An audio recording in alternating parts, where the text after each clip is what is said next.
Itu ada memperkuat kiprah pendidikan nasional untuk bertanggung jawab dalam pengembangan potensi peserta didik yang lebih bermartabat.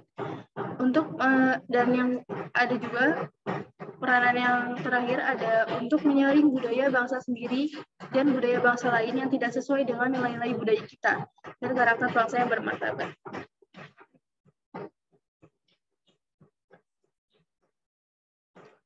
Lalu di sini ada urgensi pendidikan dalam peradaban manusia. Peradaban mungkin dikenal sebagai hasil dari proses perkembangan kebudayaan yang telah mencapai tingkat tertentu, di mana cirinya adalah pencapaian antara intelektual, keindahan, teknologi, dan spiritual tertentu yang dimiliki manusia atau masyarakat. Jadi seperti yang kita ketahui bahwa budaya adalah suatu yang ada secara turun-menurun dan juga akan dipengaruhi oleh peradaban yang terus berkembang. Perubahan ini dan perkembangan zaman ini merupakan satu hal yang mutlak terjadi pastinya, karena manusia juga berkembang. Manusia baik secara individu maupun kelompok tentunya akan beradaptasi terhadap berbagai perubahan yang ada, lalu agar dapat bertahan hidup dia harus menyesuaikan dengan lingkungannya tersebut agar dapat beradaptasi. Nah, bisa jadi bersifat dengan material maupun non material. Karena suatu masyarakat ini juga jika ingin mencapai suatu tahapan dari peradaban tertentu, maka masyarakat itu telah mengalami evolusi kebudayaan yang lama. Dari evolusi kebudayaan yang lama itu, maka sudah terjadinya peradaban atau perkembangan yang terjadi di masyarakat dan bermakna sampai pada tahap tertentu yang diakui kisah iptek dan unsur-unsur budaya lain. Lalu ada peradaban dan macam-macam perubahan. Di sini bisa disebutkan ada dua, perubahan secara lambat yaitu misalkan biasa disebut evolusi.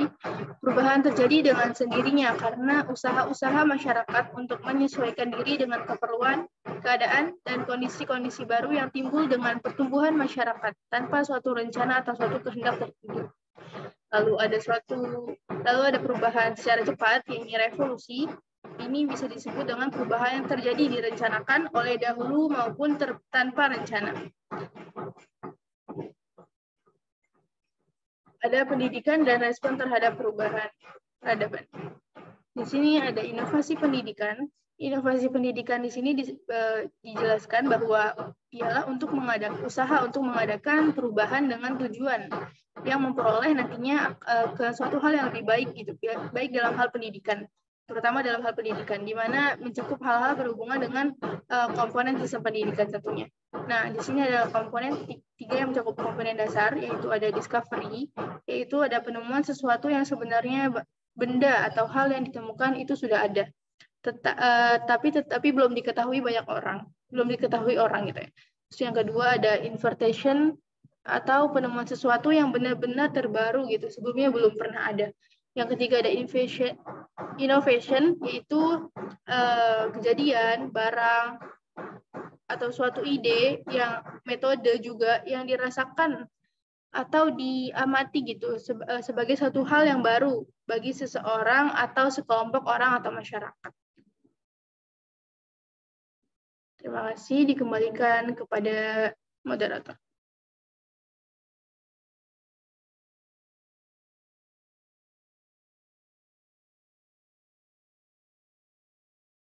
Baik, mungkin setelah penyajian materi, apakah ada yang bertanya untuk tiga penanya?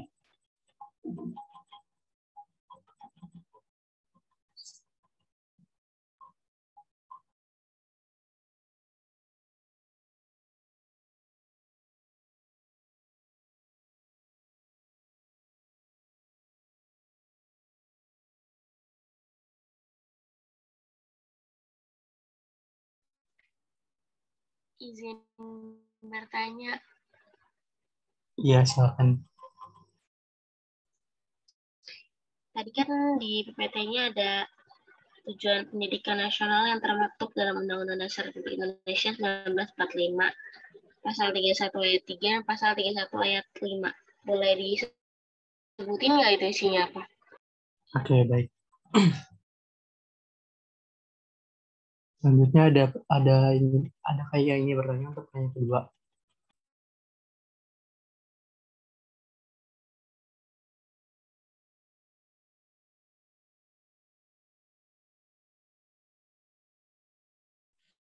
Baik, silakan untuk Imajul Hamdi.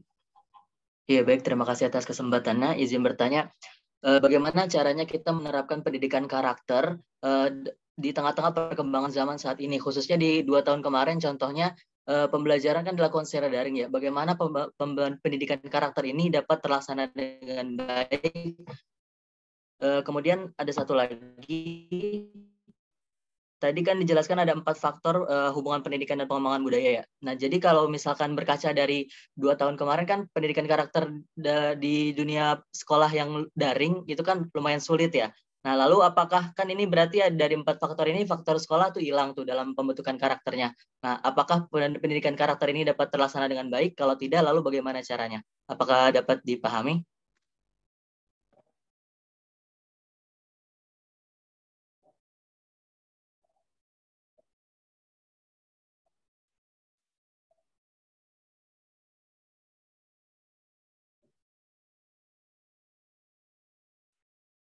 Iya, dapat dipahami. Oke, baik. Terima kasih.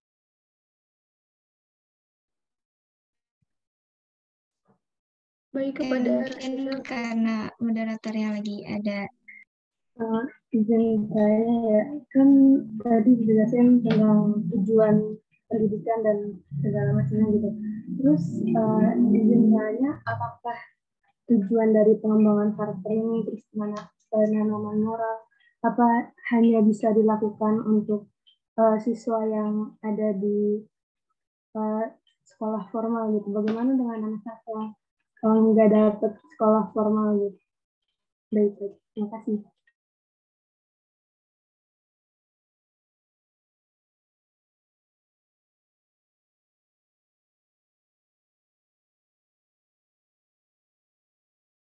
Oke, terima kasih kepada 3 penanya.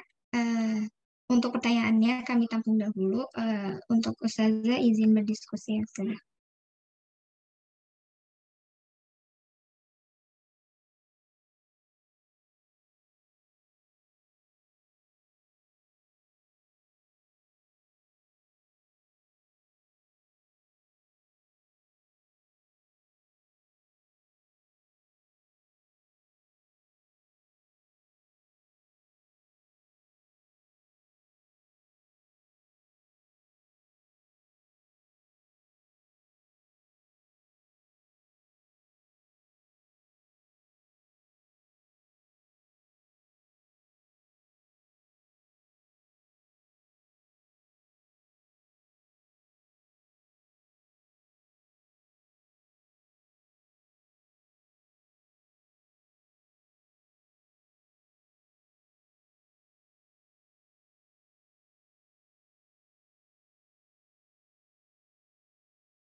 Baik, saya ingin menjawab pertanyaan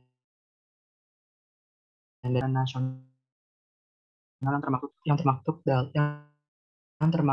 dalam Undang-Undang Dasar Republik Indonesia 45 pasal 31 ayat 3 dan pasal 31 ayat 5. Dalam pasal 31 ayat 3 disebutkan bahwa pemerintah mengusahakan dan menyelenggarakan satu sistem pendidikan nasional yang meningkatkan keimanan dan ketakwaan serta akhlak mulia dalam rangka mencerdaskan kehidupan bangsa yang diatur dengan undang-undang. Dan pada pasal ayat 5 menyebutkan pemerintah memajukan ilmu pengetahuan dan teknologi dengan menunjang tinggi nilai-nilai agama dan persatuan bangsa untuk kemajuan peradaban serta kesejahteraan umat manusia. Apakah dapat dipahami? Ya, sudah dapat dipahami. Terima kasih.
Ya, izin menjawab pertanyaan dari Rana. Apakah tujuan pengembangan karakter dan lain-lain itu cuma buat siswa yang ada di sekolah formal? Gimana dengan anak-anak yang nggak bisa bersekolah formal? Seperti yang tadi sudah dipaparkan di PPT, itu ada, jadi pengembangan karakter itu sebenarnya bisa untuk formal, non-formal, dan informal. Ya, nah kalau untuk yang misalnya ada sekolah yang non-formal yang nggak ada pengembangan karakternya, itu bisa dimulai kan kalau formal itu kan lewat sekolah ya. Nah, kalau non-formal itu bisa dimulai kan dari keluarga kita sendiri gitu. Karakter yang dimulai dari pendidikan keluarga dari yang dekat dulu yaitu dari keluarga. Jadi kalau misalnya keluarga orang tua kita dengan cara memberikan perhatian yang besar terhadap anak-anaknya, terus menyediakan tempat atau pendidikan yang nyaman, terus pendidikan agama tentunya, moral, akhlak, terus pokoknya menjadi pengembangan karakter yang basic atau mendasar gitu. Jadi yang pertama itu dari keluarga, caranya yang seperti itu. Bagaimana, Rasya? Sudah terjawab, terima kasih. Oke, terima kasih Rasya sudah bertanya.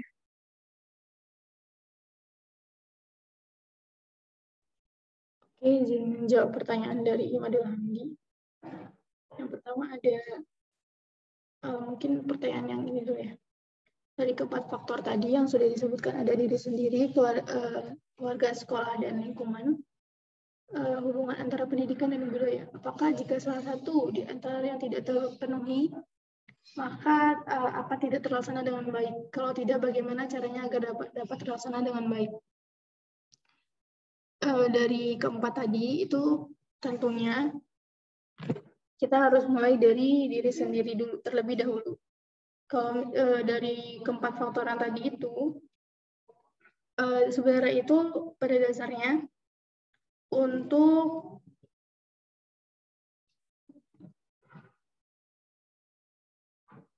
jika salah satunya tidak terpengaruhi, karena misalkan tadi kan Imat tanyanya sekolah ya, sekolah.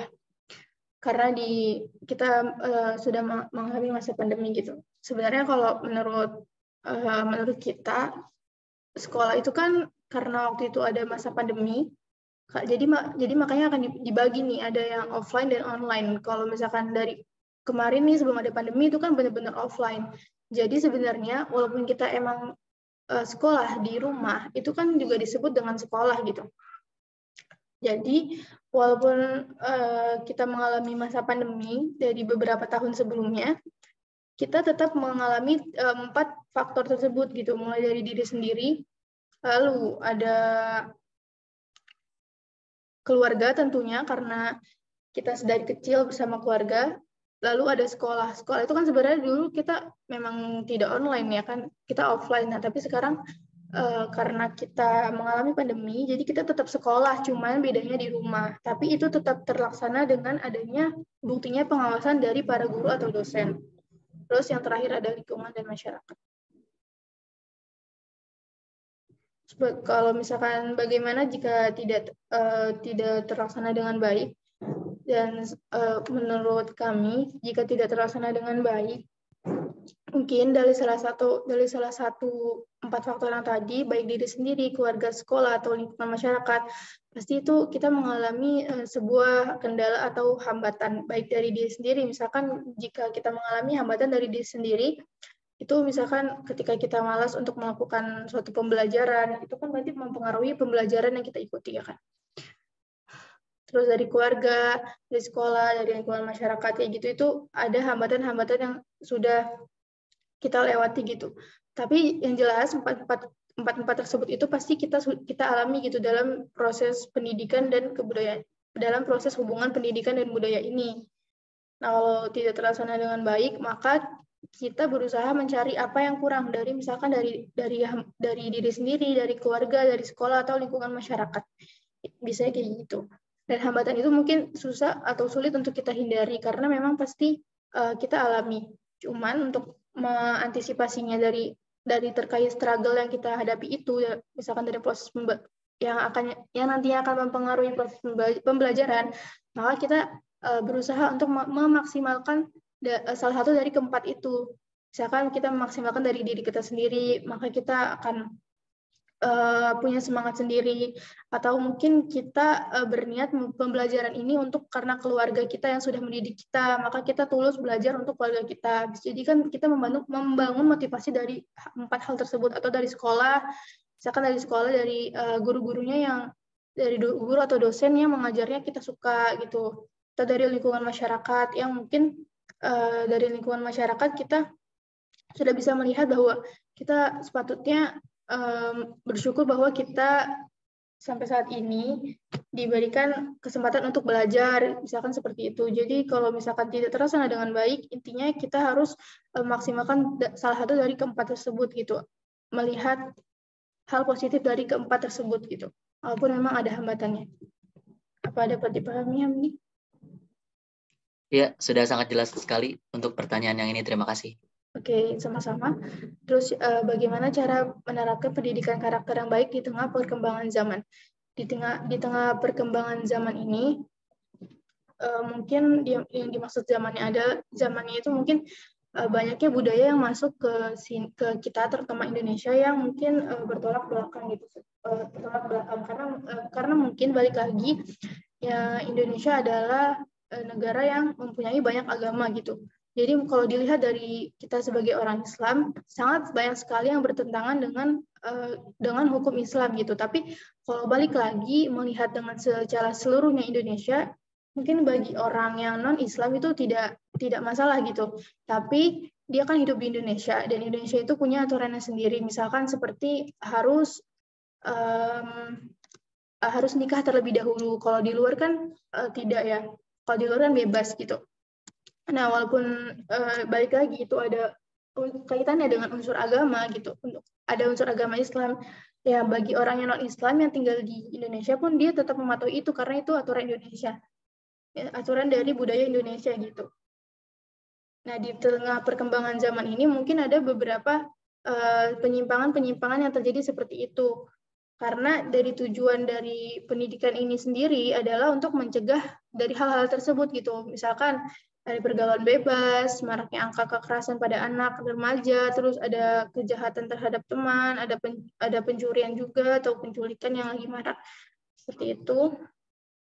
Itu mungkin kebiasaan atau budaya-budaya yang telah masuk ke ke dalam budaya Indonesia gitu, yang mungkin sebenarnya harus kita hindari, tapi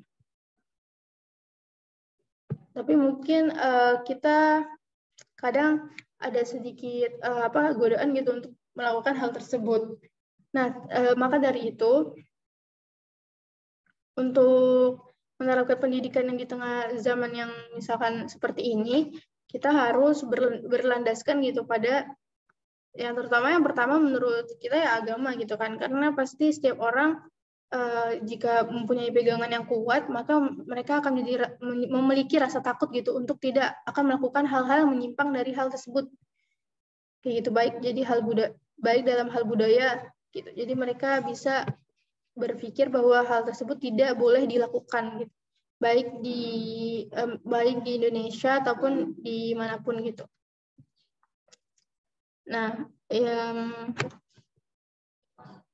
dari intinya untuk pendidikan karakter ini di tengah perzamanan ini, pastinya kita itu dari masing-masing masyarakat untuk selalu untuk mencerdaskan dari dirinya masing-masing gitu, karena tadi balik lagi bahwa jika dari nilai budaya yang kita terapkan ini di Indonesia ada baik gitu, maka cerminannya adalah bahwa sikap dan moral yang kita lakukan dan kita tunjukkan juga akan baik gitu.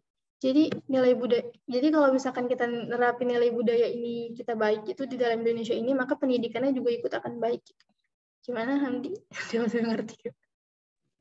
Iya, dapat dipahami. Cuman kan berarti itu dari peranan individunya ya. Nah, yang mau saya tanyakan itu di pandangan sebagai guru gitu. Bagaimana guru menghadapi di tengah-tengah perkembangan zaman ini dalam pendidikan karakter peserta didiknya gitu. Oke. Sebentar, Hamdi.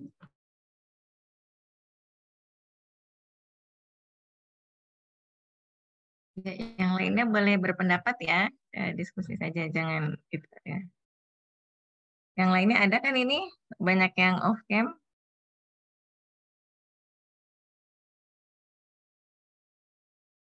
Kalian ini ya sambil PKM juga ya, ambil mata kuliah PKM juga ya, dengan Bu Putih ya, atau Pak Samsi?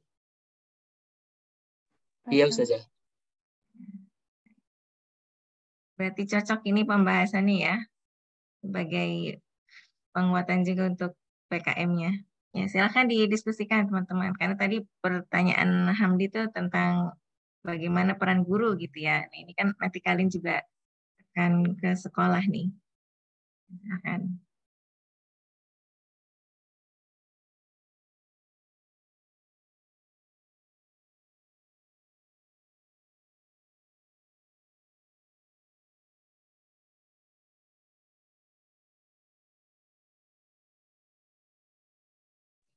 Oke, mungkin sedikit menambahkan, mungkin nanti akan dijelaskan oleh Ustazah, karena kalau dari peran guru, jelas guru itu bertugas untuk mendidik karakter kita, ya kan, di sekolah ataupun dosen. Mungkin bisa diawali caranya dengan menjadikan contoh bagi siswanya terhadap nilai-nilai terpuji. Terus misalnya ada pertanyaan lagi, bagaimana jika sekolahnya online? Kan? Nah, itu bisa diterapkan lewat Zoom. Gimana caranya? Kalau menurut kita, mungkin di Zoom memang tidak terlihat, tapi jika seorang guru itu pasti memiliki sebuah keilmuan yang luar biasa. Maka dari situ kita dapat melihat akhlak yang baik dari diri mereka. Nah, lalu guru itu selagi menjadi contoh bagi siswanya,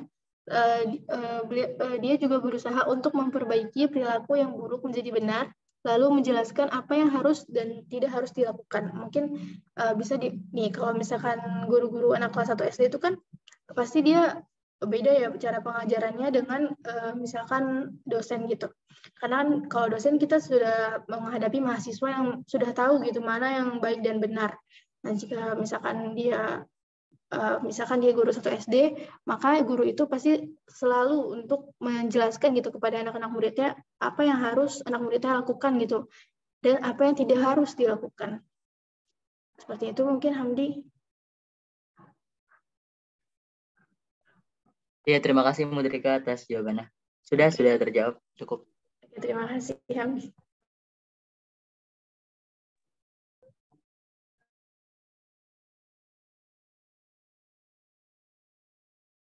Ya, baik. Bagus sekali. Ada lagi Pertanyaannya dari Jadi Rasya, periksa. iya silakan. Izin nanya ya sudah. Izin tanya juga kan kayak baru kasus kemarin tuh yang siswa hamil gitu kan. Terus juga sebenarnya kan dibanding yang sekolah sama yang di sekolah kan masih banyak gitu yang belum sekolah. Terus kayak jadi dibilang dari lingkungan keluarga gitu, terus lingkungan sekolah gitu. Sebenarnya sih apa sih yang salah gitu? Kenapa bisa? Kan balik lagi ke diri masing-masing nggak?